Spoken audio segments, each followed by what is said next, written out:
Hello everyone, welcome to the Melancholy Coaching Podcast. I'm Fran, your host and NLP Coach.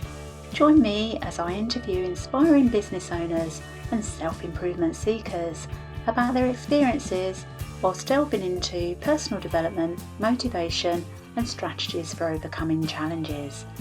Let's ignite our creative potential together. Hello and welcome to the Melancholy Coaching Podcast.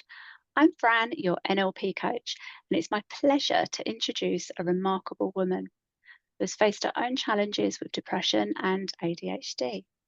Kendall never expected to be a parent, but her journey took a beautiful turn when she married a husband who promised a life of adventure. Together, they fostered children for a while, and through that experience, Kendall found the courage to have her own daughter. Kendall gently shared about her depression with her daughter through a bedtime story about a cloudy day. She wanted her daughter to know sadness does not diminish love, strength, or magic. So she wrote the story herself since it didn't exist in books. Kendall started a mission to open up conversations about mental health, aiming to be a voice saying it's okay to not be okay, especially in the parenting world. She believes in talking openly with children about these feelings, using creativity to nurture understanding and connection. So Kendall, welcome to the show. Thank you for having me. You're very welcome. Your cloudy day story. Can we start by, I'm going to ask you to share more about it, please, because Mhm. it's just so interesting. So you kind of took my words in the intro, but basically I have struggled with depression a lot in my life. I started kind of in high school and you go through bullying and kind of self-doubt and self-acceptance or not accepting who you are. And throughout the years, I haven't really embraced that mental health aspect. I was going to therapy and I was trying to approach it, but it was always with this mentality of how do I fix myself? What would a normal person think? And so later in life, when I really started to find my core friendships and within that, my husband as my best friend, I started to see a lot of my self-doubt kind of dissipate and see strengths in me. And as we did activities like fostering kids or coaching Special Olympics, I really saw value from the people who were embracing the positive aspects of me that I don't often kind of cheerlead myself for. And so I had never really thought about having kids because when you have such a cloudy mind, you wonder if I can't take care of myself every day, how am I supposed to be responsible for someone else? And so I had always kind of put it aside, and that's how we got involved in a lot of volunteering things. But we had an assignment with a small 6-month-old, and when she left, I had realized like our house felt emptier. And I thought, okay, even though there were some struggle moments when she was with us, we got through everything. And so I decided to sort of surprise my husband, and say, let's start trying. And he was making sure, he's like, I know why you didn't want to. And, I'm okay with that. And I was like, no, let's try it. And let's just know that I have a different team with me. I have a different mentality here. I have different therapeutic outlets. And so we took a shot. And I actually had a really hard first pregnancy. We had a miscarriage. So it was like all of my doubts came to like life. I'm sorry for And your loss. thank you. I, I was talking to someone else about it and I was like, I don't know when people ask, how did you get through it? I really don't know. It is very foggy there. But we were able to pull ourselves back and have our daughter. But I knew postpartum depression was going to come. I was like, man, I'm already like signed up for that in life. So postpartum depression, it's just going to fill in. And so I did a lot to strategically look at what postpartum depression kind of presents as and start working on that with my husband and my family and my therapist at the time, and really start to try and prepare myself and find the strength in myself to just keep talking about mental health. So I knew that I had to tell people when I was struggling, and I had to ask for help. And it's all of those, cheesy mantra like there's no I in team or there's no reward for doing something alone. And I really had to try and step back and say, I'm not having a good day. I need to just go sit over there and cry. I need to feel all of the feelings. And so through that came this analogy of describing how it was feeling. So, yes, we're out somewhere. My daughter was here. She's an adorable little baby, but she had some medical needs and she cried a lot. And so the stress Mm. was, I wasn't bonding the way I had kind of expected her to come out and just bond instantly because I didn't know how to help her.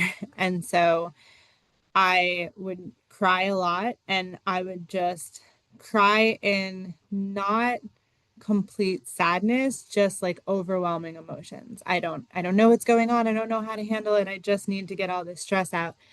And so I started talking to my husband about like how am I going to get through this when she's older? And he would ask like what it feels like and I'd continue to say the cloud. Like we're here, she's here, it's sunny out, but I just feel it. And as she got older and her language, it just took off. She was like 2 and you wouldn't know she was 2 because she was talking like a 5-year-old.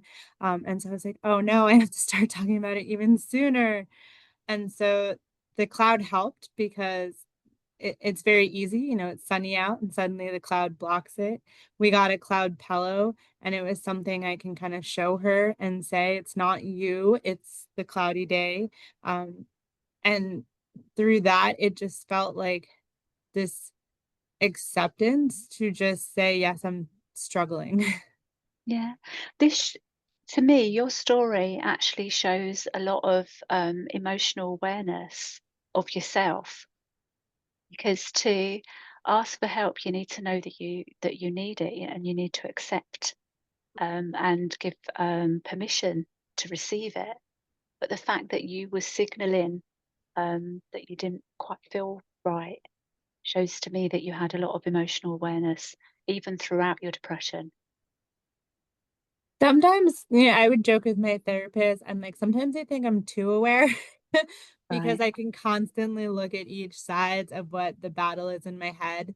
And I would tell my therapist, like, I know I should be thinking this, but I'm also thinking this, and I know what you're going to tell me. And she would say, stop being aware. Just like let me tell you things Yeah.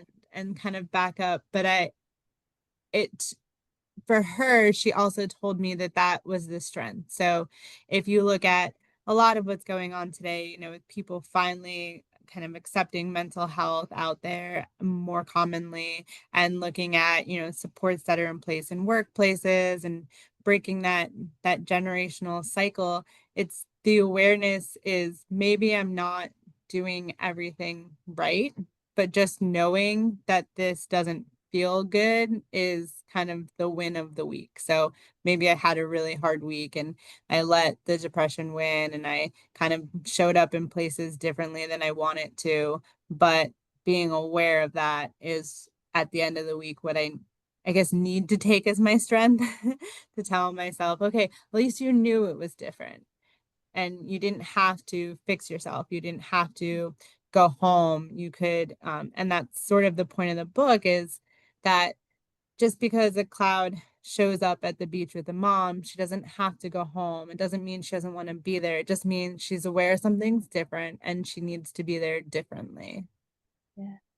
I think as well, because I've had a depression journey myself, and it's hence why I use the word melancholy, because in my Mhm. mind, years ago, if I lived, I would have been diagnosed with melancholia.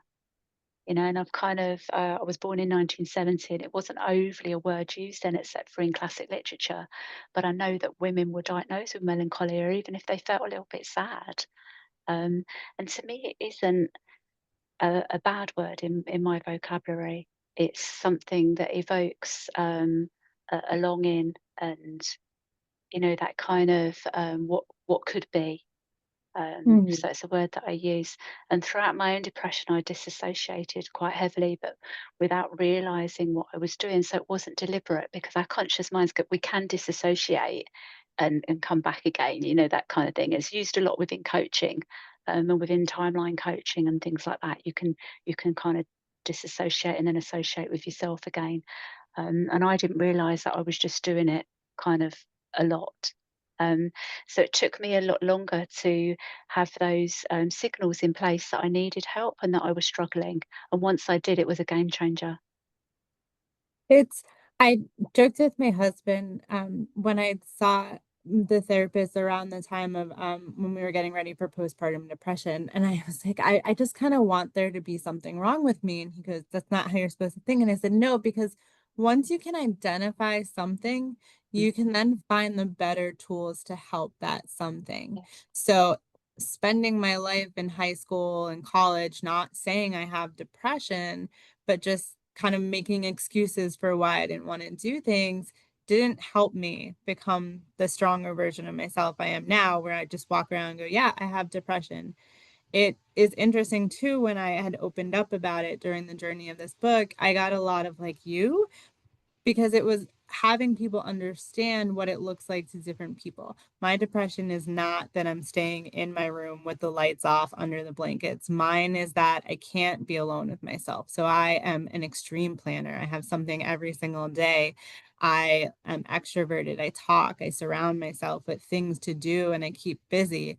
And so, kind of being able to see that signs of what is going on is like this kind of cloud rolling in has helped. And in therapy too, I'd always said depression. The first time my therapist sat down and she goes, I don't think you're just really well organized. I think you have ADHD with like the hyper focus. And she started unpacking like all of my little what I thought. I was like, yeah, I'm a mom. I like plan really well. I'm busy. I'm going. I'm like focused on this. She's like, no, that could be ADHD.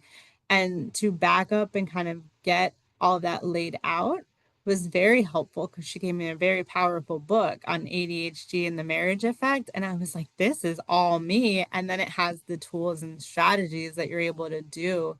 And so that's why I have been a champion of like, it's okay if there's something wrong with you, because then you can work on like performing in the space that you need and understanding yourself with what's going on. Interesting as well that earlier you referenced feeling normal and what is Mm, normal. And I suppose sometimes it's what we perceive to be normal. So it's what you see in movies or what's depicted in media, and you think that's normal, and you're not, because that's not how you're not feeling how that looks, or things don't kind of align together. Depression has no look. Um, exactly. yeah, it has no look at all. And all of this comes with absolutely no judgment. So if you're a person that does need those covers over and a darkened room, and because you need to decompress and cry Mhm. and you're just feeling a little depressed in the moment, then there's no judgment for that. It looks different and presents differently in all of us, I think. I think there are some commonalities within it, but it can present itself differently. And there's different toolkits and resources that work for people. Mindfulness worked for me. Once I actually Mhm. realized and consciously realized what mindfulness was, I realized I was doing it, but without conscious intent. And once I did, it made a lot of difference to me to be present in the moment, because my big thing was disassociation without knowing how to come back. So it kind of gave me that lifeline to be present in the moment. And all of these tools, uh, just they're going to be different for different people, aren't they? So it sounds as though Exactly. your one was planning, was being around, keeping yourself busy, being around people possibly as well, or does that make a Mhm. big difference to you not being alone? Yeah, and I that's why I loved using the cloud. I had done a fun kind of blog post on researching the different types of clouds and looking at how they show up. So some clouds are here when it's sunny and it's hot and it's cold, and when there's literally a storm, and the shapes they take and the colors they take. And so a cloud doesn't have to look the same And that's how I feel about anything in the mental health realm. Like, you can get your version of what this means to you, and it's about being able to talk through that and say, yes, I have this, it looks very different than yours, but it is something I experience, and kind of grow with. And one of my kind of, wherever the book goes, I'm not aiming for bestseller, I'm aiming for being the right seller, because as you said, I was looking for it and I needed it. And so my goal is just someone's looking for it and has it. Yeah. But in reading it to my daughter, she has been able to come up with her own. She calls it her tornado. And she Uh, talks about it and she says, I just have a tornado and it's flying all around and I can't get anything together. And so she's been able to identify what it looks like for her. And so I will be able to text my husband and be like, when you get home, there's a tornado in the house. Just give her space and she'll tell us when it settles. And so that's been kind of my, no matter what happens next, it's worked for her to identify like what is going on with her. And that is so far ahead of when I was able to do it in my life. And so all of the fears of being a parent with mental health and what happens if I'm raising this child was just like, okay, I felt my feelings and I've taught her to feel hers. And I have all of that like just washing over me. well, emotional intelligence is something that we learn. It isn't Mm-hmm. necessarily a given that we're born with. Um, Mm-hmm. I think that from what from what I've read, so I'm a neuro-linguistic programming coach, so I'm not saying I'm a specialist in this other stuff, but from what I've read, we're generally born with two fears. And if you're a hearing person, there's two fears. So it's the fear of loud noises and the fear of falling. Everything else is either done to us or by us. Um, through no fault and no judgment, but these are the Mm-hmm. things that happen. And emotional intelligence is something that helps keep us grounded, but we learn it from our caregivers. So you being on the journey that you're on, you're able to quite early on provide an age relative kind of toolkit as it is for your own daughter, Mm-hmm. so she will advance a lot quicker. And I make sure to tell people like by doing the book and having, my social media outlet, again, I'm no expert. Like, you're not going to see the little tags of the schooling behind my name, but it is just an open honesty to say, yes, this is what I'm teaching her. So I'm teaching her it's okay to have those emotions. I have really bad parenting days. A couple days ago, she was on my last nerve, and I told her she had to go in the other room if she didn't want like cloudy mommy and storm cloud mom to come out. And it was then an opportunity for her to go in her spot, me to have my 5 minutes. And then we came back and I was like, wow, we're not having a good day today. And she's like, we're not. And it's that sort of kind of trying to talk parents through. It is impossible to be a perfect parent who's on all the time and think you're doing everything right. And you have to transform your mindset to know that it is okay to have cloudy, bad days, but what do you do next? And how do you make the sunshine come back? Do you just say, hey, mom had a hard day and a lot of emotions? Or do you just kind of go hard in that one parenting direction? Which is what, my parents' generation did. Parents were always right. Parents knew what was best for you. But opening this conversation it's a hard journey to take on. And it evolves and I'm learning every day. Now I have, my daughter and my son, and I'm like with him around, her and I have really evolved together and like trying to teach him words and things that are going on, but he doesn't have quite the language she does yet. So it's about trying to connect with him too through what we're doing and mimicking in front of him. I think that we don't have to. I've got a lot of thoughts going on right now, so I'm trying to find my own words for it. Um, so the whole thing about identifying the emotion and identifying the state that you're feeling is a really important thing. That's something that as a coach I help people with, because we don't always have those answers. We just know there's something and we can't Mhm. necessarily get the help if we can't verbalize it or at least write it down how we're feeling. And I also believe that we don't have to be sunny all the time. If if we feel that we're in a safe place, whether that be physically or with our mind, we can sit with those feelings of disappointment or unhappiness, to take any lessons and learnings from that, and then kind of move into, now it's sunny. Um, because otherwise, I Mhm. feel that that attainment of feeling sunny all the time could lend itself potentially to perfectionism, and it could be unachievable. Mhm. Um, So this lends into another question that I've got for you, actually. Mhm. So, what advice would you give to other parents who are navigating their own mental health challenges while they're raising children? Trying to be authentic. It's easier said than done, and if you ask me, it depends on the day where I will kind of be the most authentic version. Um, I work in the field with neurodivergent individuals, and there was one groundbreaking moment for me. And I've been in the field long enough that I've been through the changes of terminology. And the big change was when they shifted from saying, he's autistic to he has autism. And the power behind that was you are not this definition, you experience this.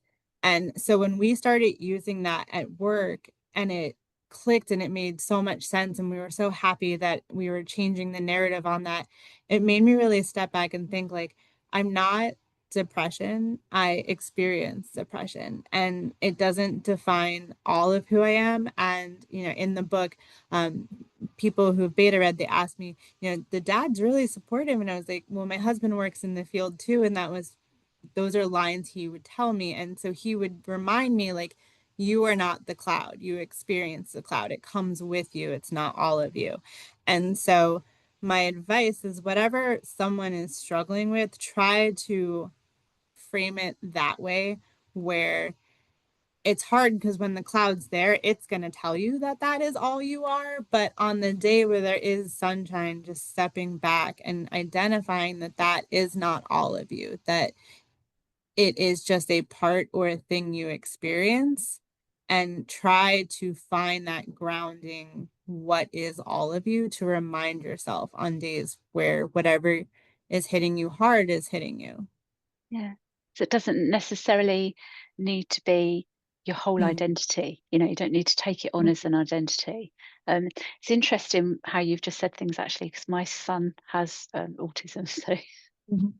he's he's 22 now. So he was diagnosed with severe autism when he was preschool. So I've kind Mhm. of been on quite a journey with him over that. So I understand some of what you're saying there.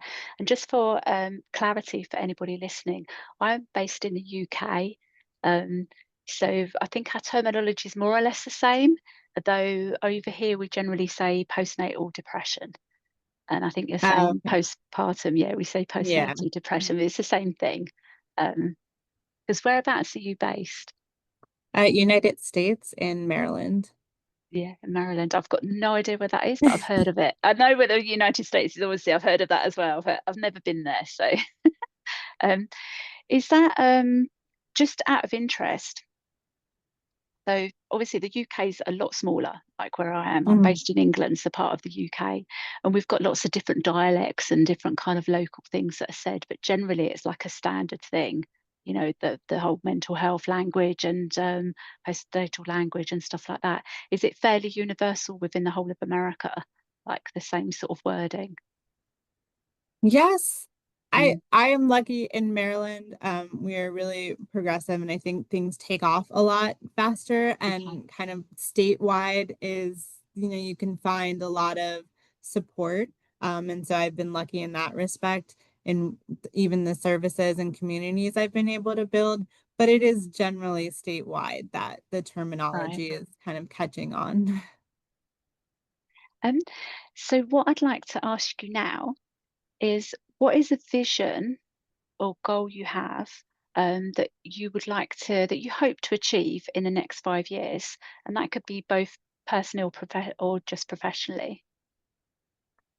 I think in some personal respect that I've achieved it by just telling people like I'm writing a book and here is an Instagram where I've been posting about my cloudy days.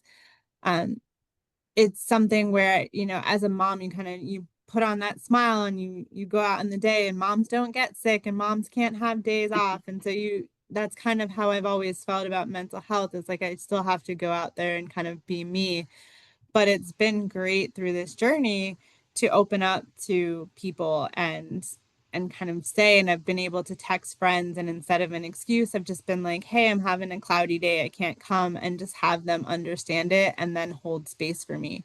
And so my goal is to just continue with that momentum and be the authentic version of myself. I am writing. I've kind of signed, I have an illustrator that I absolutely love. And so when we talked about the books, I signed on for 3 because I was like, I want to work with her so much. And so I want to write 3 books featuring the cloud to just show that it doesn't matter where you are. It can show up and kind of talk about that.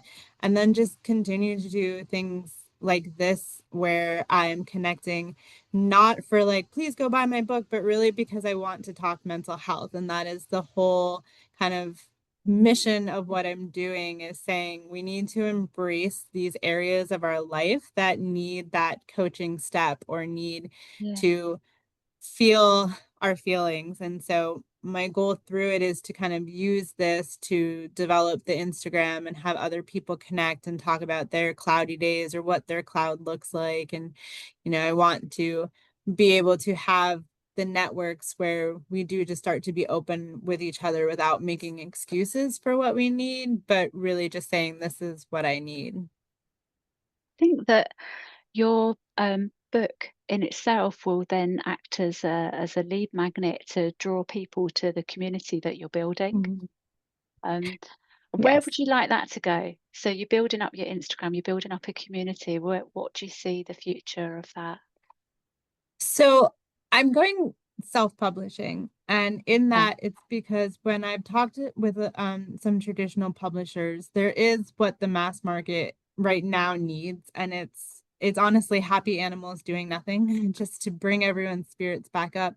And so when I had looked at editing the book, some of the aspects were, should it be from mom's perspective? And I said no, because children have so much out there where they get to see themselves in books. My daughter loves horses, and we have so many cowgirl books.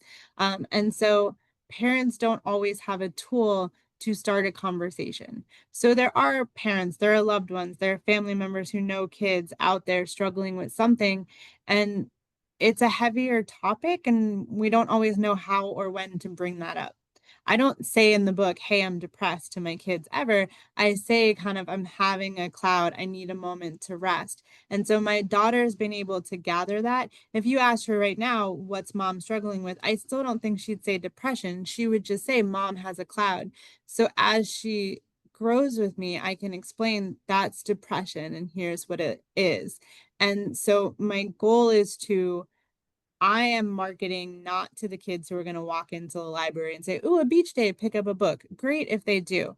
But I am connecting with the schools and the community centers and connecting with the therapist to say, you can have this conversation with kids. If you have people in the area who need this support, this is how you can start the conversation. And where you go from it is just your groundwork. And so in the back of the book, one of the great things that I'm excited about is I've been able to partner with some local, I have a therapist, we have a merriment maker. So her oh wow. whole career shift was, she has this amazing website, The Pulse and Uncustomary, and she puts up 30-day challenges for happiness. She challenges you to go experience joy.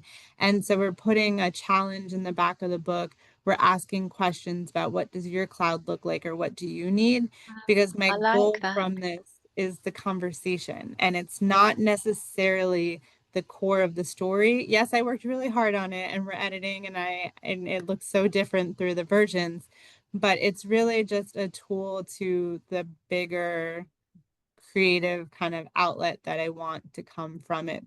because Yeah. again, it didn't exist.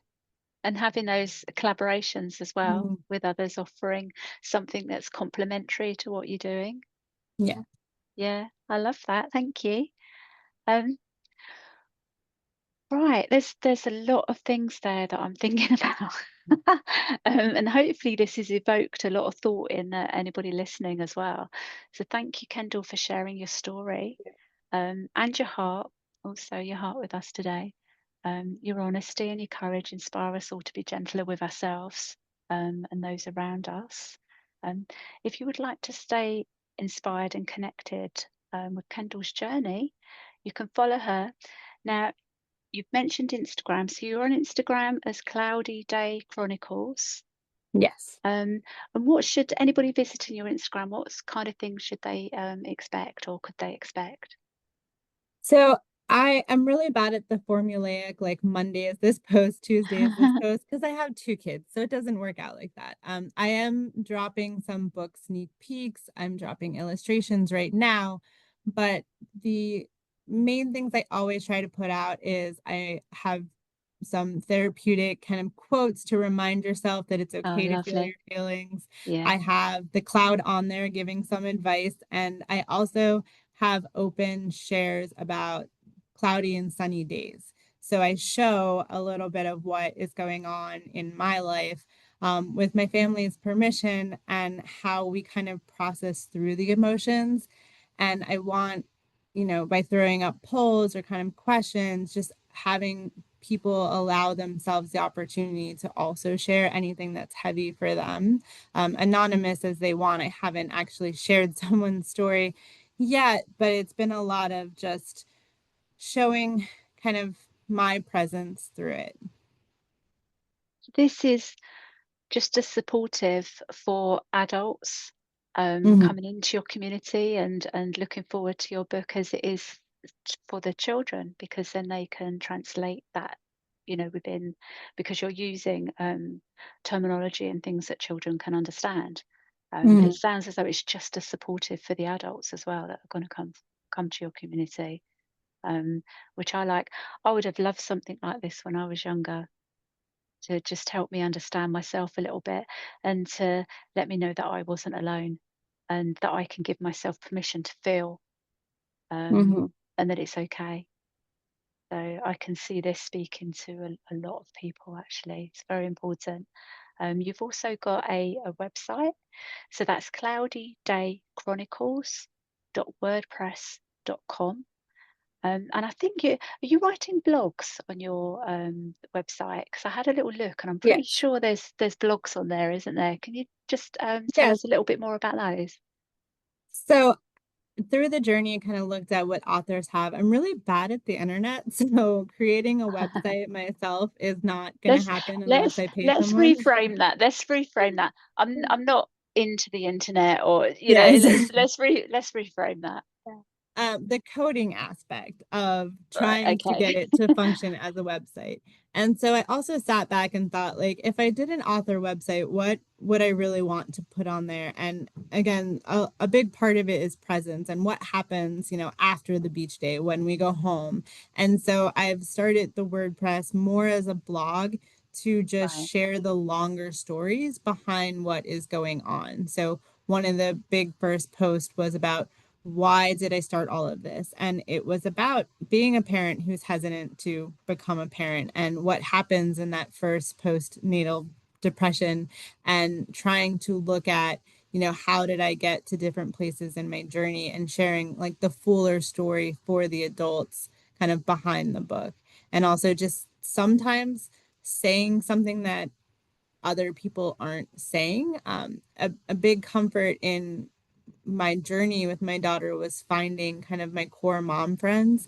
And the ones that stuck around with me were the ones who I was able to say, like, this is not going well. Like, I didn't, if you ask my daughter what was she like as a baby, she'll say I was a terror, because Oh, she had a lot going on. She didn't stop screaming for about 6 months. It turns out she had like a hernia reflux.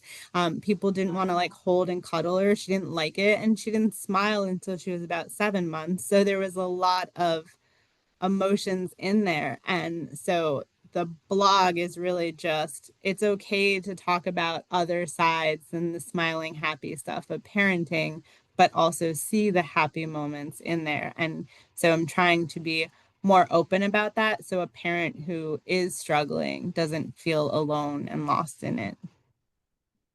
There can be a certain amount of stigma involved with not being perfect or not being, having the perfect child, or and within mental health itself, there's still a lot of stigma and misunderstanding as well within that. So I think to be a voice speaking out and just putting it in plain, understandable words is very refreshing. Mm. I had well, with my son, he's my youngest. I had trying to think how to describe it. Um, Basically, I used to look at him and feel incredibly guilty because I kept wondering what he would be like without autism. Like, where was my child? And of course, the guilt came from the realization that that is my child. Is a wonderful little being, and I was trying to separate the two, and I remember going through a bit of I call it a phase within my own depression of um, that wondering about the possibilities of who I could have been without it. I could have been this, and you know, um, but it's Mhm. still all me. It's still all me. We're multifaceted human beings, and it's okay to have all of these things about us. Um, and we can choose our own realities, and we can choose the identities that we adopt and present. More at the forefront. And it's taken me a long time to learn those kind of things. And I think having conversations like that is just so important. Hearing people's voices, um, because we can be held back by fear as well, fear of judgment, fear of not being right. Um, there was a lot of, I remember feeling a lot of fear that somebody would think that I was a bad parent or that he could be taken away, or, I had all these horrendous kind of thoughts. And for somebody just to say, look, it's okay not to be okay. It's okay. And here's some resources. So I see your Instagram itself as being a resource. The more you build that up, that's a really good resource for people, and for parents. And again, with your blogging, with the WordPress, it's going to be a really good resource, isn't it? If it, it is already, I'm sure. But if you're going to continue to kind of build that up, that in itself is a resource for people. Yeah, and parenting it's so hard because I agree. Like, I'm emotional about your share because I see that in my daughter. Sometimes she gets really overwhelmed and she'll kind of say, and my first thought is like, oh no, she has, Yeah. or if she's hyper focused, I'm like, oh no, like I did that. And what would she be like if I had, fixed myself, or if I wasn't open about all of this? But then there are these moments where you meet her, and sometimes we'll go somewhere and we're out in public, and we know someone's with her but we can't quite see her, and but you see people lighting up and smiling or laughing. I'm like, okay, she's over there because she's so like outgoing and conversational. And so I've also kind of had to step back and go, I also did that. My depression has made me want to like create community and have the safety and kind of plans and things like that. And I don't often champion myself on that. And if when my husband watches this, he'll kind of pat himself on the back. But sometimes we'll leave somewhere and he'll tell me, he's like, you did that. And it takes me a moment because I know that I planned an event out of anxiety, or I know I planned an event because if I was stuck home that day, I would have been cleaning the whole house, kind of anxious, or really just sitting on the couch depressed. And so I'll make something, and then when it happens and everyone's there and they're loving it, they don't know what that started as. They just are Yeah. there enjoying it. And so when we leave and my husband says, you did that, it's always really hard to go, okay, yeah, I did, because I know where it came from. But trying to see that in there and think like, where would people be if I didn't have this or I didn't face this, but then also trying to see that strength in the other side and saying, no, I have been able to create some really great things from the negative. Yeah. And there's a lot of lessons within your own journey that can pay forward to help other people, which is an amazing Mm. thing, because we don't know what we don't know. Mhm. That's that is a fact. We don't know what we don't know. And if you're just a little step ahead in your journeys, all you've got to do is hold your hand out to the next person, and they can Mhm. take, the learnings that resonate with them over it, to help them move forward as well. Because it's all about our growth, isn't it? Mhm. We're all on different paths. We've got different intentions for things, or different kind of goals that we might set. But ultimately, it's about our time on the planet and our growth while we're here.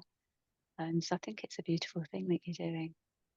I Thank you. liked a word that you used earlier. Actually, you used the word cheerleader, or you said cheerleading or cheerleader, and I Mhm. like that as well. So championing yourself, but also that cheerleading. Others Mhm. around you, or for doing that yourself. I think that's we don't often celebrate. It can be more about that. I used to have a very heavy, critical inner monologue.